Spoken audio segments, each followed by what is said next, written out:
Good morning, good afternoon, good evening, everybody. Welcome to this episode of the Note Closer Show. As always, Scott Carson, your host. Excited to be here with you today, but even more excited to have our special guest, John Matheson from the commercialloansuccess.com on today to talk a little bit about some of the ups, the downs, the tricks, the tips when it comes to becoming or kind of transitioning into commercial lending. John's got quite a few years of investment experience and has helped finance over $50 million in projects. Actually, I think it's it's billion, isn't it? Hang on here. Yeah, it's crazy. It's a big number. Yes. A ton of stuff there, but you've got such great stuff. You've got also got an amazing commercial loan analyzing software that you're going to be talking about a little bit here as well too, John. But thank you first and foremost joining us from Connecticut this morning, huh? Yes. Hey, thanks for having me on. This is terrific. Yeah, man. Glad to have you. Honored to have you. For those that are listening, I've kind of hinted this a little bit that we have upcoming in July. We have our Note Camp commercial boot camp coming up with a bunch of great experts. John's going to be on there, and so we're excited to have John on talking about it. John, you've got such a great background. Why don't we first start with that, telling folks kind of how your backstory before we dive into stuff, huh? Well, you know what's funny is when you get to be my age, and I'm not going to admit my age, but you guys will be able to tell. There's good and bad. The resume gets long, Scott. You know, I mean, you look at my one sheet, you did such a nice job paraphrasing it. Thank you. Because you start reading it, it's like, oh my gosh, have I been working that long?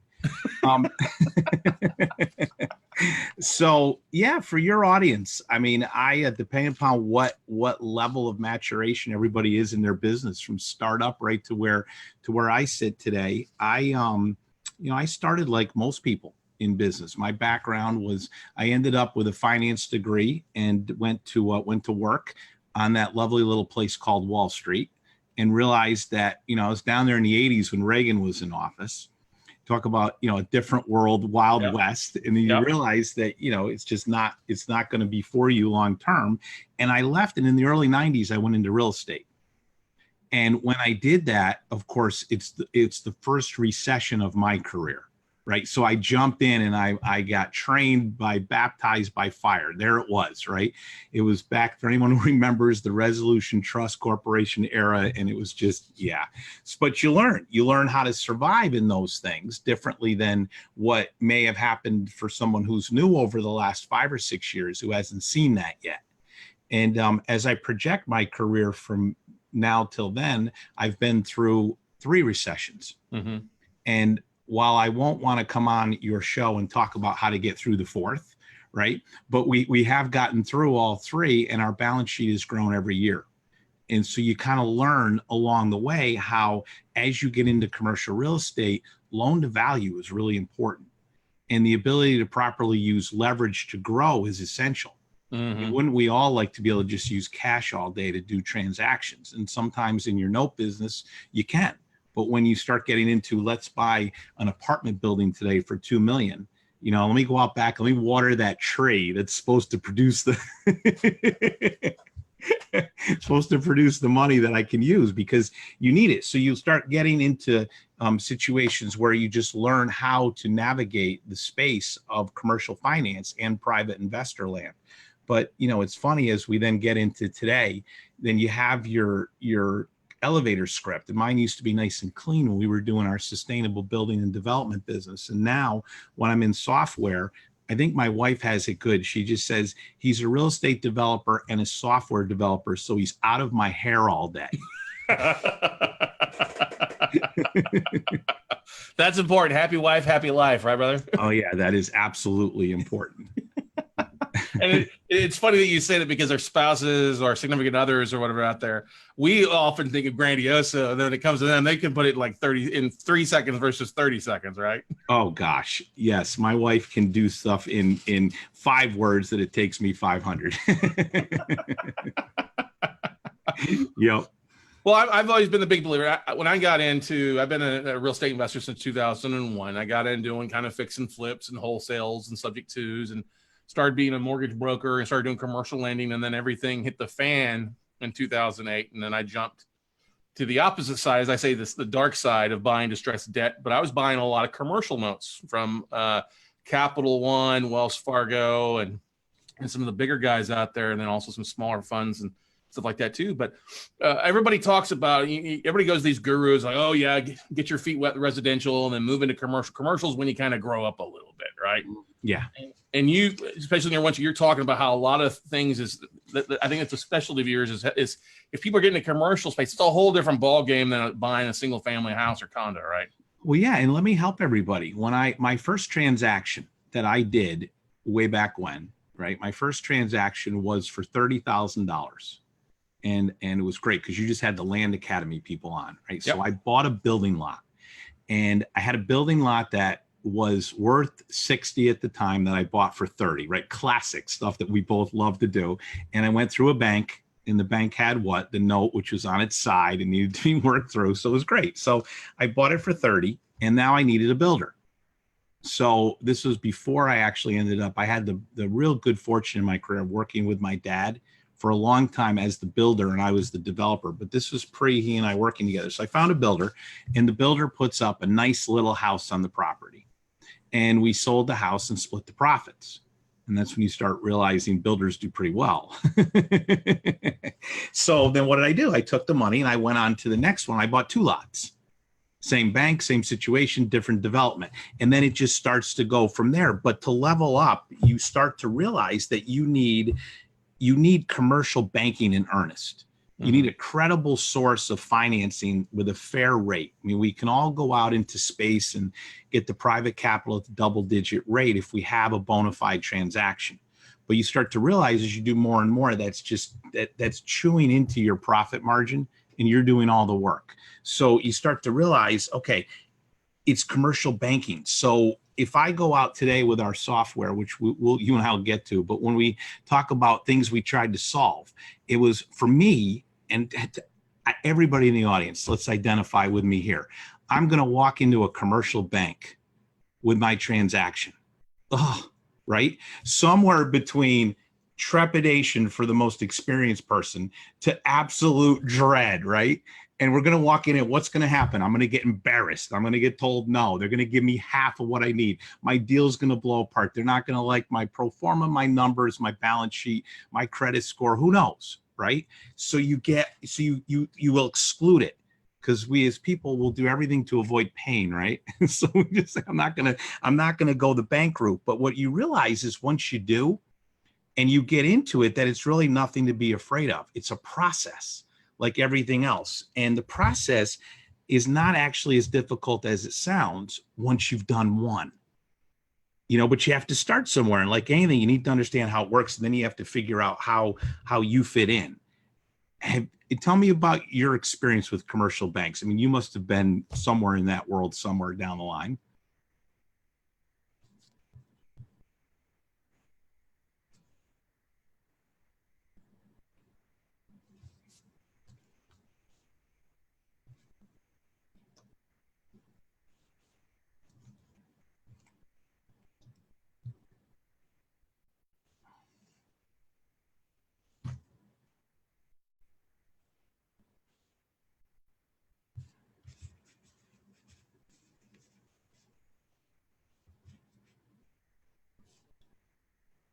You're muted. I can't hear you.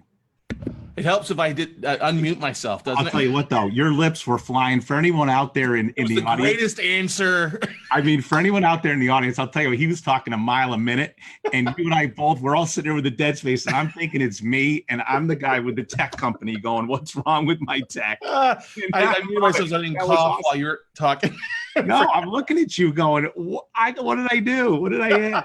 That's awesome. So you got my original answer, now, man. Probably a little truncated now.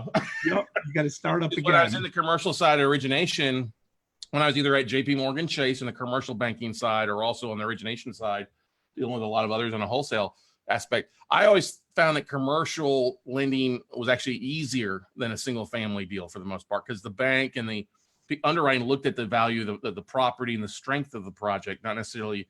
And the borrower was important, don't get me wrong, but it had less of an impact on the deal than the actual cash flow and the thing and the project. Do you agree with that? Oh, totally. And when you and I break down CRE space, commercial real estate, and we, especially in a cash flowing deal, forget the land side for a second, but a cash flowing deal, pretty much they look at 3 things. on the transaction side.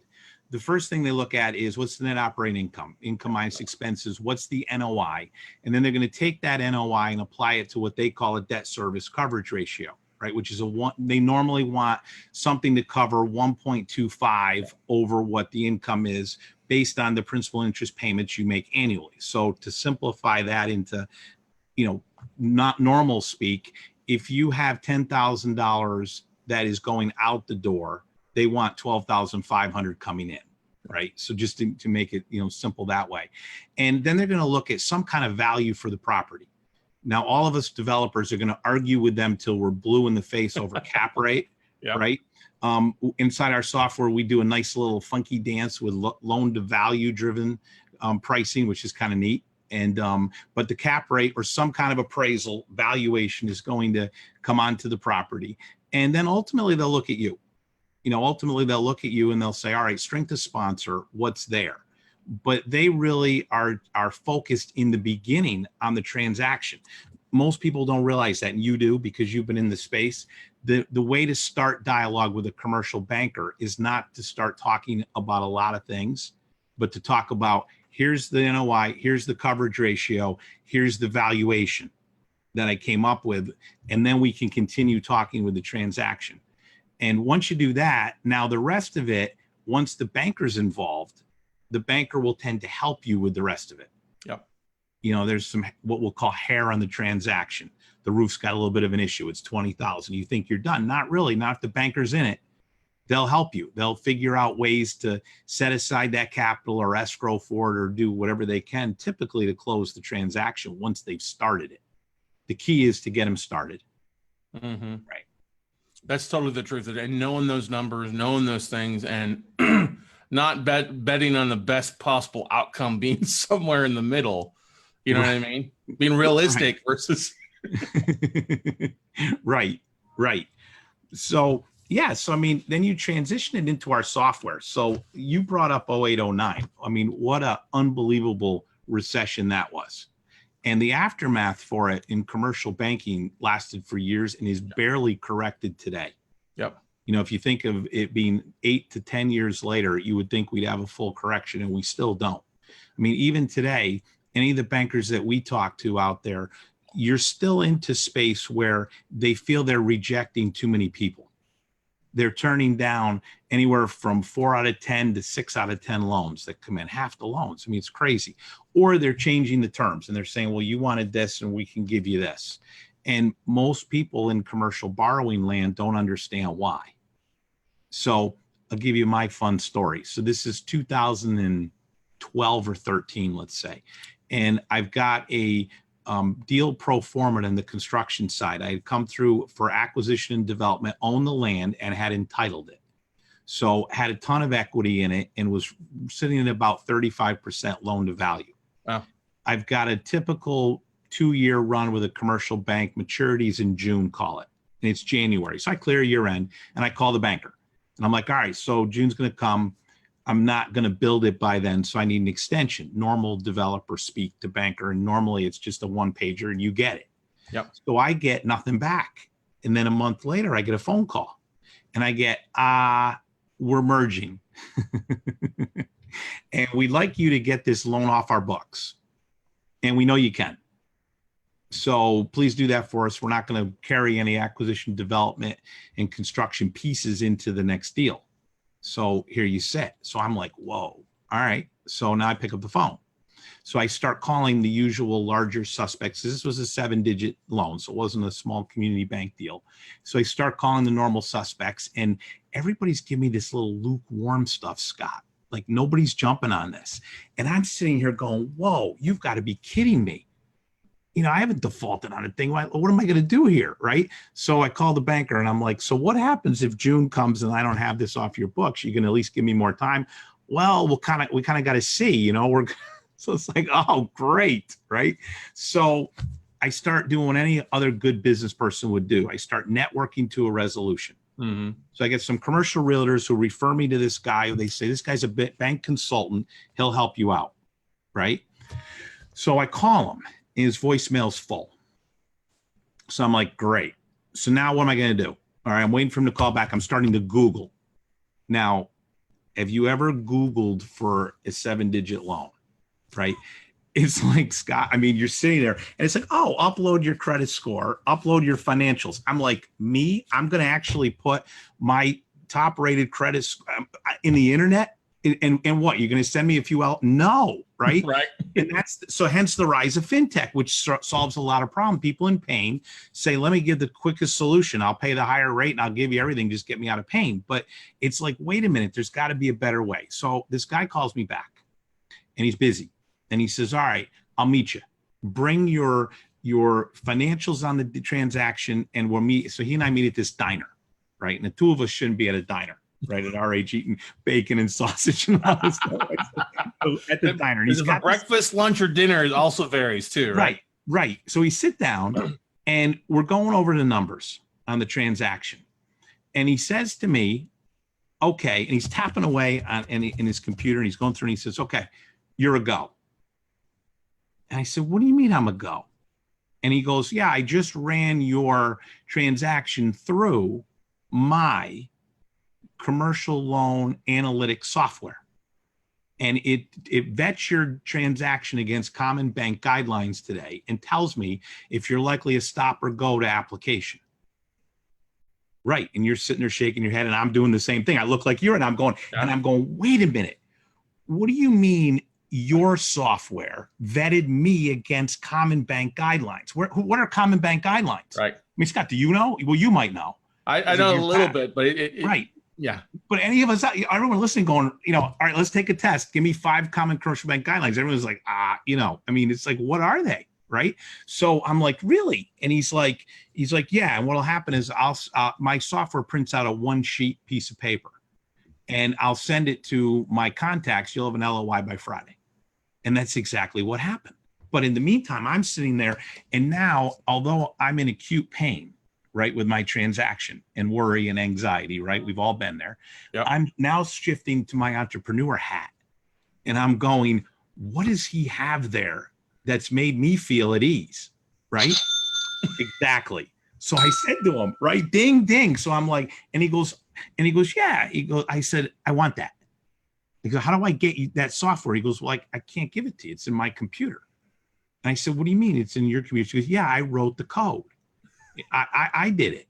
And he's like, so, I used to be with a big money center bank. I left there. I went on my own. I've used this in my consultancy for 20 years. I vetted billions of dollars of commercial transactions for property and credit lines with this. And I said, well, you realize the anxiety you just took off of me by simply sitting here for 5 minutes and telling me I'm a go. You empowered me to now talk to banks with confidence. You realize what you just did for me? He goes, oh yeah, I get this all the time. People hug me.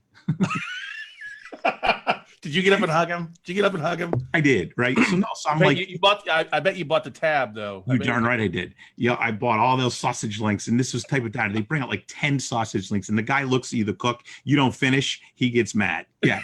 So I couldn't believe it though, Scott. So I'm sitting there, and I said, so have you thought about putting this in the cloud and getting it out there? I mean, you just relieved a ton of anxiety from me, and I'm sure there's hundreds of millions of people out there who feel the same way I do about commercial banking. Every time you go in, what have you thought? He goes, yeah, it's not what I do. I'm a consultant in the space. I haven't gotten to that stuff. And he goes, and I said to him, well, I know how to do it. Would you like to partner? And from that moment it's the years of trial, tribulation, money in, test, redo that actually got us to what we have today, which is an in the cloud based software, which lets you, me, or anybody just sit there, do it yourself, vet your transaction in 5 minutes or less, and know before you apply if you qualify. I mean, fun. That is fun. It takes the oh shit, I don't know what the hell I'm doing kind of aspect out of things a little bit there too, don't it? Well, and so I'll tell you the fun stories, right? So we call them screeners, and our screeners are for apartments, commercial buildings, which you could use on notes, the screeners, right? You can use, and so it's apartments, anything that cash flows, mixed use, and then we have the business lines of credit and an SBA loan, right? So we get all sorts of people who use the software now, and I love the testimonials they sail in. I'll share a few fun ones with you. So for your audience, so a young man in his 20s, right? He's doing his first transaction, right? Buys the software, and in he goes. Now, mind you, the software is only $147 to buy. This is not something that, right? So in he goes, right?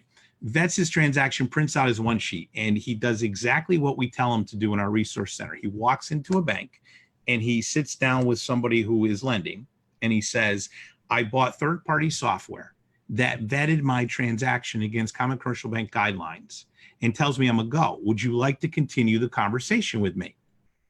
And then he stops talking. Now, he's handed the banker scout one piece of paper, okay?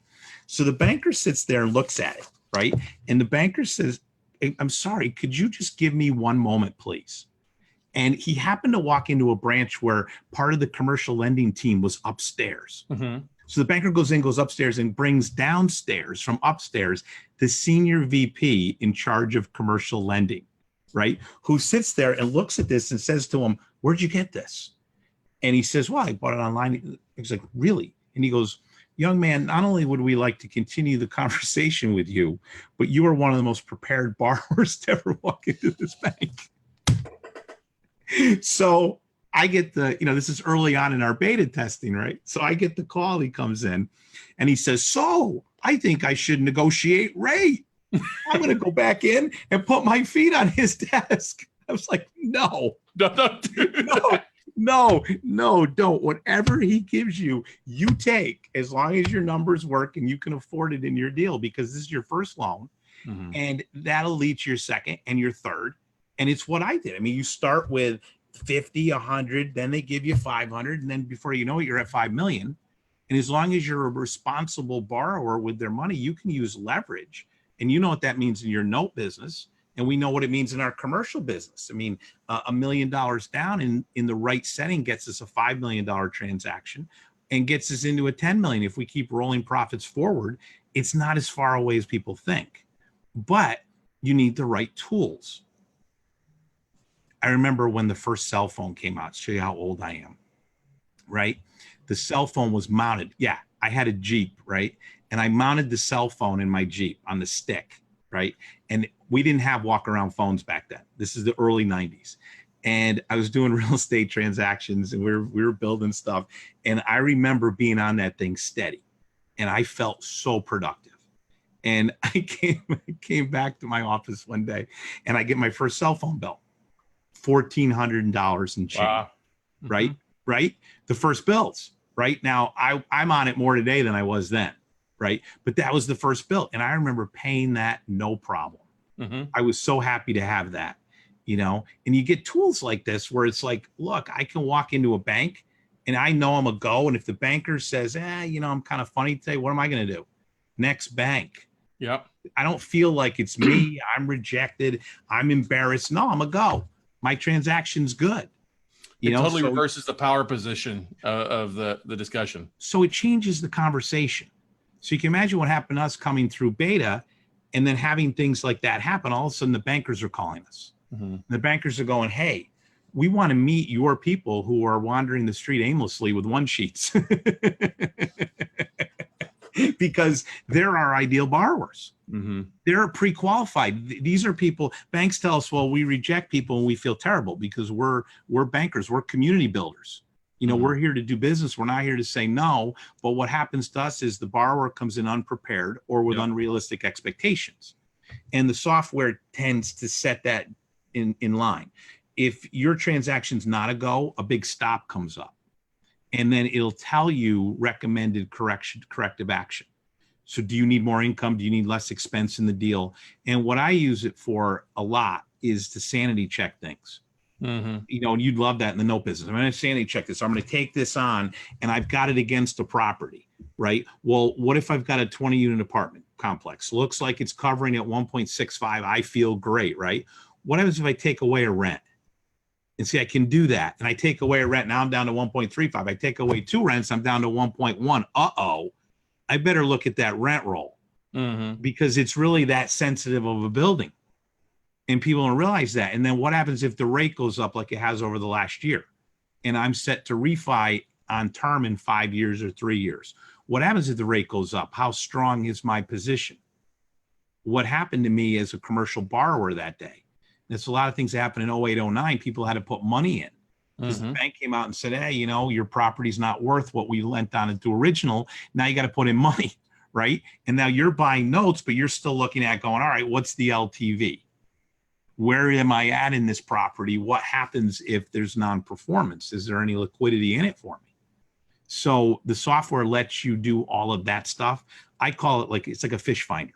You know, it does one thing real good. It finds fish. It answers, is the first mortgage financeable?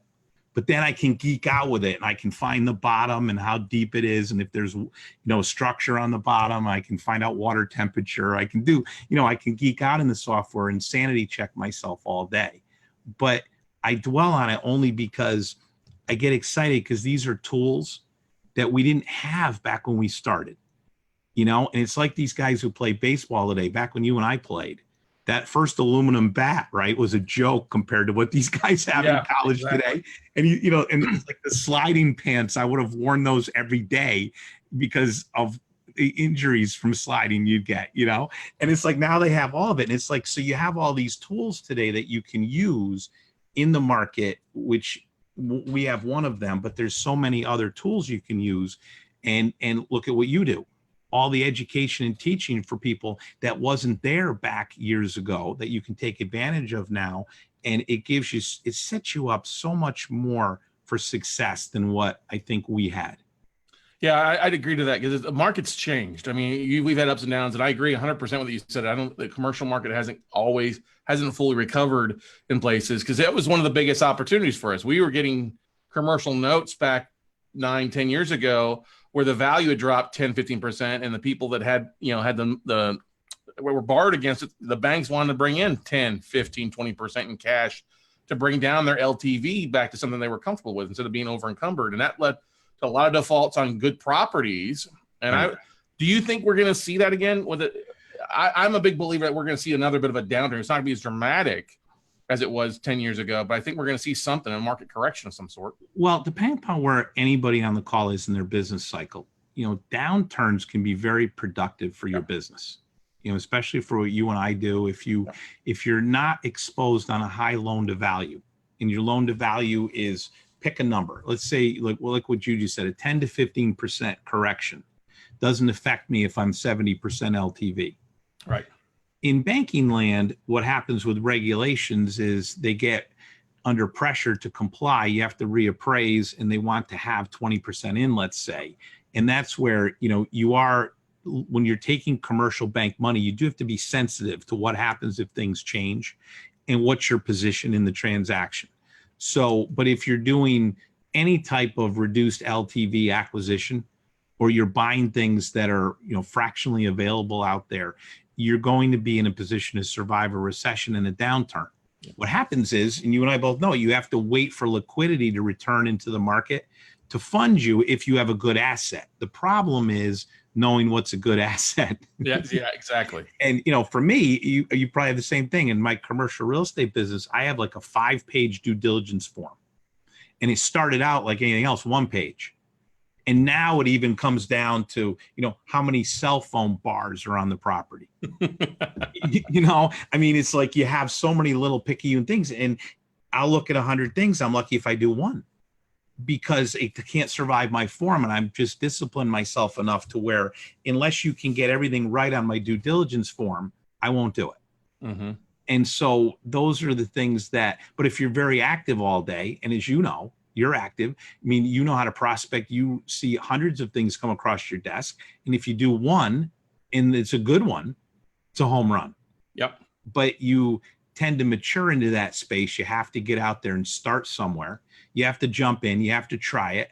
And if you realize early on, hey, the cheapest place for money is the commercial bank, you know, and you get within a couple of years at prime plus 1, you know, I've run around before at prime plus a quarter in different markets. I mean, you know, you can get, once they know you're a good borrower, and then they call you and they say, hey, I've got a deal on its side. Are you interested? Yep. You know, and it's like, and it doesn't take as long as people think.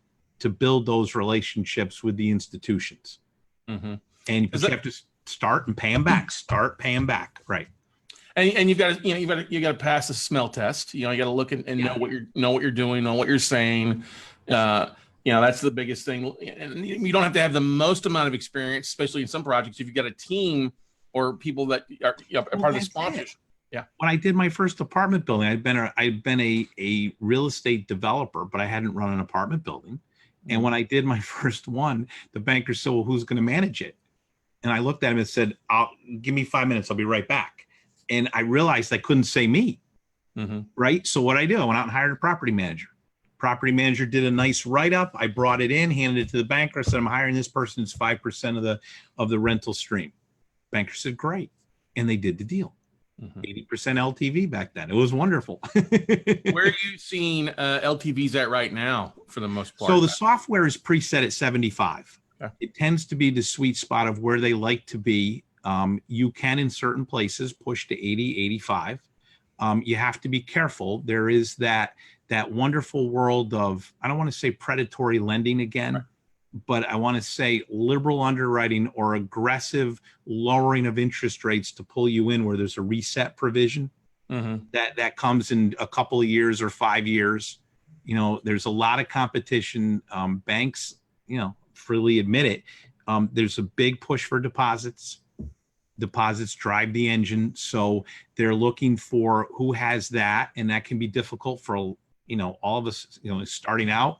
Second, tier of your career, it can be hard to have all that stuff. So it becomes a different world as you're out there trying to get 85% LTV. It can be hard unless you have a lot in the bank. But 75 is a good number. You should be able to do any transaction out there at that number that is a cash flowing property that will pass a structural. It makes sense. Question for you. Are you seeing where the banks are allowing seller carrybacks in a junior position by any chance? Or I'll tell you what, it's right in our software now. Cool. And my biggest thing, you know what I do with them? I tell them. People are so afraid to tell them. You just tell them. You just sit there and it's like, okay, I've got Aunt Mabel in a second. Right? And you just tell her what her terms are. I'm not paying her. She accrues at 8% and she gets paid at sale. And we put her right in the software. There's a private lender spot. There's an equity partner spot. Or maybe it's somebody like you and I coming in and they want our expertise. So we're at 12% second.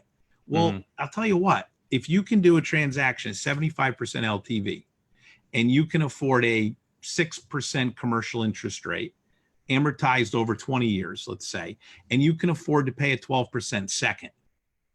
You and I are both in agreement. Where is that deal? We'll buy it. Yeah, exactly. Right. Because, all right. So if you can fit all that in and you can get our software to say it's a go and you don't want to do it, send it in.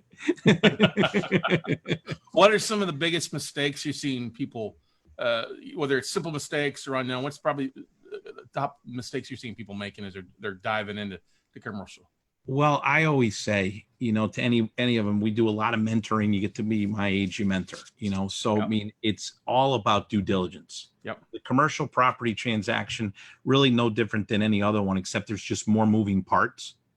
And you create your due diligence list and you've got to be diligent to it. You've got to stay on it and you have to invest in yourself. You do have to put out a little money for the lawyer. You have to put out a little money for the building inspectors, the structural people, the consultants. I mean, I even go so far today, and this is me, I'll hire my own MAI appraiser before I even let the bank appraiser on the property, because that costs me $2,000 or $3,000 a transaction. But you know what? Fight with that guy then over value, because they come out and they'll, if you want to have your transaction ruined 3/4 of the way through, have the wrong valuation done, right? Right. So you just learn by doing. So an MAI, for people who may not know, is a commercial designation. It's not a residential one. And they'll do a workup, and now that guy defends it to the next one. It's a lot easier to argue with me as the developer, because I'm viewed as, oh, he wants it, versus here's an MAI consultant. Good luck with him. Well, it also saves you time if you're thinking something and your numbers come back way the hell off. you're not wasting 6 months of energy Well, trying to fight that aspect of two waiting. and the flip side is, look, when you're doing bigger transactions, if we're doing that $30,000 one that I started with, I never would have done any of this. Yeah. Right. But you have to sometimes just let it ride. But when you're doing 7-figure transactions, you can be 10, 15, 20,000 in the due diligence and the deal doesn't work. Yep. You don't want to be around me that day. But I'd rather lose that than 200,000 or more, right? Because I just forced forward. Right. So it's all part of but yeah, the due diligence and the education piece and to get yourself, if you're going to level up in this space, get yourself into credible bank financing as fast as you can. Build a relationship. It's prime plus a number. It's affordable. It's somebody that you can talk to. And I'll even use them sometimes as sanity check myself. Mm-hmm. It's like, how do you feel about it? Well, because, nobody's more conservative than the bank, right? Yeah. So you listen to them. Now, do you listen to them and do the deal? Probably not. You do it, right? Because you're a commercial developer. You move forward. You don't take no from everybody all the time, but you do get input, and smart ones will help you. Mm-hmm. And sometimes like anything, you network to where you find them. I'm sure several. Yeah. That's an important thing, networking, and I'm a big proponent too of also trying to be focused on a lot of stuff. The thing that always drives me bonkers about real estate investors is that they try to be a jack of all trades, going to everything and trying to learn everything and then never pull the trigger on something. I'm a big proponent, like, listen, hey, if you find an asset class you like and you understand it, do a deep dive into that and learn that before you try to go around the horn and try to learn everything else, right? Wonderful advice, because you become an expert. Mm-hmm. I mean, we're in a specialized world today, so you become an expert at what you do, and then you become discernible in the market, recognize, you almost hit celebrity status in your local market if you're an expert in certain things, and you can pick things to become an expert. And again, with all the information and the tools that are available today, you can become one pretty quick compared to what we grew up with. Yeah. The old HP calculator. I can remember walking into banks over a decade ago, talking about their commercial assets, and they would not have anything online. They had a big 3-ring binder. This was Regions Bank down in Tampa. I went and met with the asset man. He pulled out a large 3-ring binder because here's all our distress stuff. Take a look. Imagine. Remember? I'll share with you. You get time for one more quick bank story? Yeah. We're good. We're good. Right. I'm in my 20s, and I was doing real estate at the time. I was a licensed realtor and just learning real estate, right? Early 20s. So it's probably 21, 22. And so I'm working for one of those large companies, right? And I've got my first commercial transaction, and it's a little plaza. Now, this is a long time ago. So it was 300,000, right? And it's my first commercial loan. So I had a wonderful woman who was my mentor. She was just an older, wonderful woman who taught me everything about commercial real estate early on. And we were in one of those offices where you had petition walls, right? And the conference room was in, and she was behind the other petition wall. I'll tell you, if you said stuff in that conference room she didn't like, she could hear you. The wall has ears, right? So I'm sitting in there. The banker, who's now a friend of mine, we'll call him Steve, right? Steve is sitting there representing a bank everybody would know, right, today. He's still around. And he's sitting there and he's saying to the borrower, the guy had like 15% down and he wanted 25%. And he goes, oh, well, you're not going to be able to do this transaction. And the guy goes, but I've got my aunt who's going to give me the other $30,000 that I need for 10% more. Mm-hmm. Oh, no, we have to season your aunt. We can't do that. We're not going to be able to do, she'd have to sign the loan. And I'm like sitting there going, Steve, come on. This doesn't seem to make a lot of sense. The woman's just putting in money. I'm a kid, right? I don't know what I'm doing. And so the buyer's getting frustrated, and he's just going to leave. And so all of a sudden, right, everything goes silent in the conference room. And all of a sudden, this thunderous Oz type voice comes from the other room, right? And it says, these are just words to live by for everybody listening. It says, at your bank. Imagine. And I sat up in my chair and I looked at Steve and I said, is the wall right? Is it your bank? Oh no, every single bank's going to be the same. There's no bank. Really?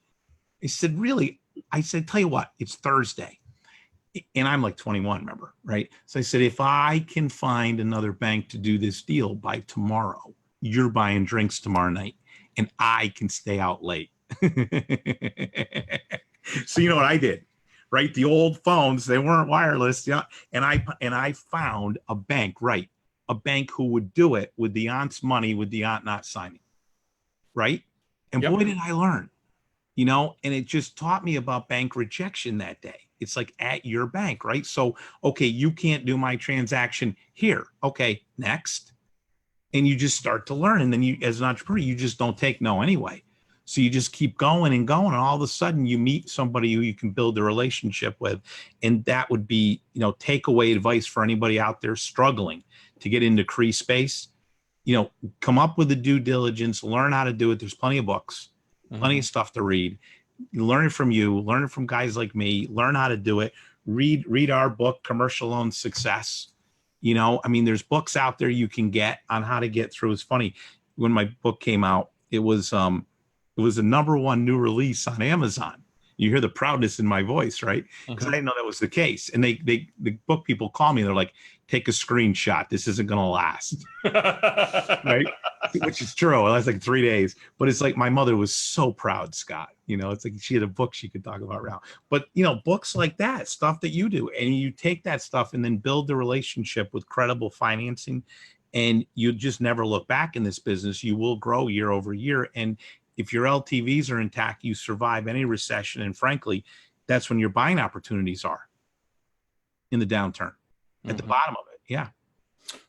Speaking of that, where do you see the most amount of opportunities right now for people diving? I know apartments are always hot, multifamily is big, but are there anything else out there that you're seeing a lot of opportunity right now? It seems like we do a lot of stuff for permits. We do a lot of permitting and entitlement stuff. It seems like the mixed use product is getting a lot. It's not enough. There's not a lot of publication, but it seems like it's a very popular play. So, there used to be the only mixed use was downtown. You had the drugstore with the Philip Marlowe office over the top of it, right on Main Street. Now it's getting out into the suburbs. And let's face it, if you and I can pull a commercial and a residential rent out of a property, right? It seems like a lot of people don't understand that in developer investor land, how that works, or how to expand a commercial property to add rents over the top if the zone allows it. A lot easier to build vertical than horizontal. So I think you're going to, I love what the Land Academy had to say the other day too, but I think you're going to find mixed use is a nice little alternative to some of those plazas or pieces of land that you can reposition. Repositioning those and adding that component is fun. Yeah, I'm glad you said that. I actually got some stuff in from a California bank that was some mixed use product as well too that they're looking to get off their books. It started out west, the concept, and like everything does, right? And it moves east, and then somewhere in the middle of the country it converts along the way, and it's an interesting play as we hit. Let's face it, we're toward the end of the cycle. We all know it, right? It's when you don't get in for equity into the deals, you get in for debt. And you keep your LTVs intact, and the downturn, like you said, I just call me whatever prophet you want, but I don't see it being the contagion that'll occur won't be in the real estate market itself. It'll be somewhere else. And I just don't see it lasting the same way or affecting us the same way as that 08, 09 did. Not in commercial property. Yeah, I think it'll be more on the residential side, especially now. Then again, if you and I own downtown office buildings, maybe those guys would tell us something different. True. But for what we do out in the suburbs with this commercial, yeah, definitely. Now, what's the best way for people to either buy your book that you were talking about there? Because I know a lot of people on here listening are instantly Googling that or looking on Amazon for that. Sure. Is it still available? Oh yeah, like $9, something small. And it's sitting there. It's Commercial Loan Success, and it's a guide to lender financing your small business or investment property in today's economy. You'll find it right in Amazon, easy to get. And then our software is, you can go to just a simple URL. It's Commercial Loan Success, but go to getoncls.com. Getoncls.com. And what we've got there is we've got videos for every single type of person. So if you're a property investor, right through, if you're a CPA, if you're a banker, whoever you are, it's right there for people to find. They can watch the video that's for them. And at the end, there's a clickable link, and it takes them to a nice discount for the software. Getoncls.com, correct? Yep, free trial, 30 days. Try it out. Take it for a test drive. Sanity check a few of your transactions. And if it works for you, you keep it. If it doesn't. What markets are you excited about right now? Would you mind talking about any of the markets that you're looking into more? From a CRE side? Yes. So like you said, I haven't met a rent yet I didn't like.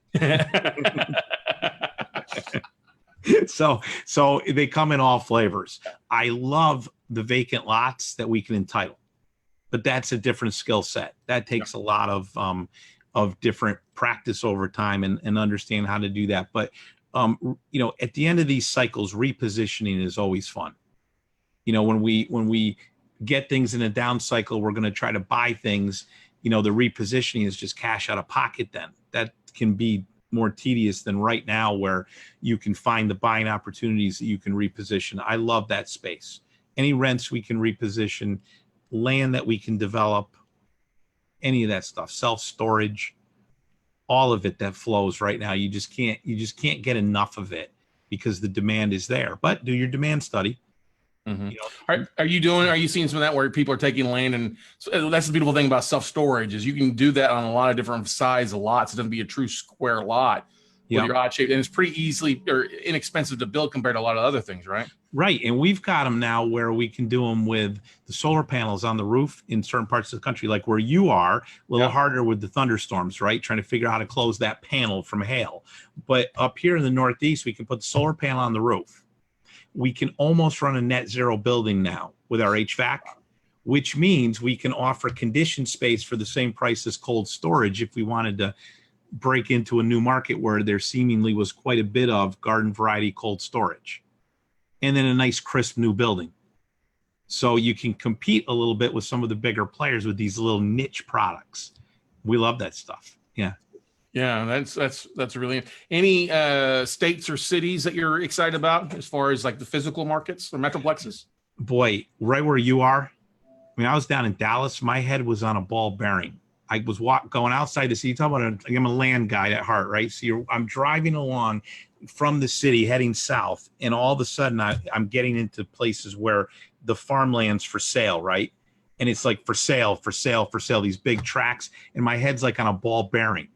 And I'm like, my gosh, I'm in the path of progress. Music to my ears, right? That's a huge, huge nugget right there, everybody.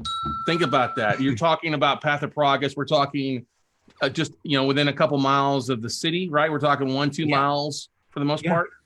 Yeah. And we actually were talking to somebody who was, talking to the planner there about our mixed use unit. We actually have a live work product you would probably love for another day. We'll talk about that. It's a townhouse with a home office on the first floor that you make legal through a zoning entitlement in a residential development. I think that's going to be huge. I think we see more and more entrepreneurs coming home, getting out of the bigger office, especially with the use of technology, not having to commute these days anymore, right? If you and I go to any townhouse community in the world, in the States right now, there's an association doc. 9.9 out of 10 of them say you can't run a business out of your house. So what if you had a townhouse community where you could? Right? It's really cool stuff. So we love that little thing. And that permits on a couple acres, and you can get 20, 30 units easy or more, and you stack them. And so I mean, where you are, let's face it, places like Nashville are just insane. Yeah. Any of the metro centers that you can profile, where you can get your hands on CoStar type data and look at it, is really good. The Northeast up here, we're still in a not in my backyard world, but I'll tell you, if I took you for a ride on Route 128 up in Boston, it's like where you are. There's cranes everywhere. Mm-hmm. So, but for all of us out there, the good news, the concentric circles are growing. So where it consolidates back to the metro centers in the recessions, it's now growing out 40, 80, 100 square miles around some of the metro centers where the tertiary markets are starting to get play. And you want to get your properties before the bigger guys wake up and say, this is a pretty nice town. No, there's nothing happening here. Nothing going on here. Nothing to see. Move on. Ignore those 40 units going up. It was a mistake. Well, we've seen that here in Austin. Definitely. Yeah. Quite a bit. When they've talked about how looking at Austin is a big area, about 1.2 million people in the Metroplex, about 2 million total around the areas. But yeah, if you look at Austin in 10 years, the center of Austin is going to be 20 miles west, as they say. See? Massive opportunity. And the niche developer has plenty of space. Yeah. The person who can go in and permit, and that's a different level of commercial real estate player. But for any of us with buying opportunities, you start to look at, okay, if people are putting in plazas and things to service the population, what else is needed? That's the wonderful thing about real estate, right? Is once you know there's a population, you can go through a pretty obvious checklist of things that are needed.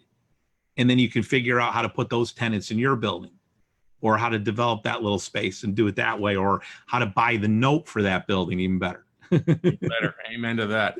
Buying that discounted note gives you a lot of equity to work with. It's just a beautiful day. Yep, a beautiful day. And then it's even more beautiful because especially when the bank says, oh, hey, you'll buy our note, we'll go ahead and carry that for you. We'll just move it from one side of the balance sheet to the other.